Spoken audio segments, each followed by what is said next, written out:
వైఎస్ఆర్సీపీ హయాంలో 5 ఏళ్ల పాటు అద్భుతంగా ఆధ్యాత్మిక శోభ వెల్లివిరిసింది.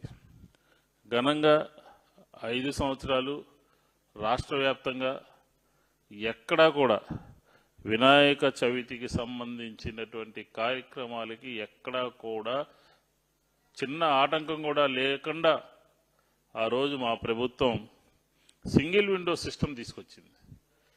గతంలో ఎప్పుడూ లేనటువంటి సింగిల్ విండో సిస్టమ్ ద్వారా వివిధ శాఖలకు సంబంధించినటువంటి వాళ్ళందరి దగ్గర అనుమతులు తీసుకోవటం ఇలాంటి పండగల సందర్భంలో కష్టతరం అయిపోతుంది, సంక్లిష్టమైపోతుందనే ఉద్దేశంతో సింగిల్ విండో సిస్టమ్ తీసుకొచ్చి అందరూ ఒక చోట అప్లై చేస్తే వాళ్ళందరికీ కూడా అనుమతులు ఇచ్చినటువంటి పరిస్థితిని మనం 5 సంవత్సరాల్లో ఈ రాష్ట్ర ప్రజలందరూ కూడా తెలిసినటువంటి విషయమే. ఎక్కడ కూడా ఎటువంటి ఇబ్బంది జరగలేదని.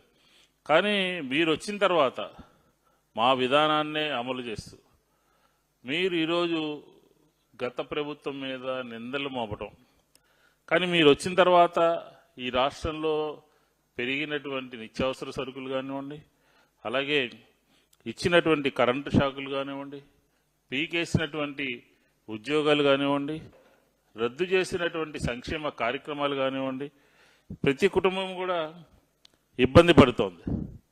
పండుగ వేళ ప్రజలందరూ కూడా తమ కష్టాలని భగవంతుడికి నివేదించుకోవాలని అనుకుంటారు. దాంతోపాటు మిమ్మల్ని గద్దె దింపాలి అని చెప్పిన కూడా నిన్న ప్రజలందరూ కూడా వేడుకున్నారు.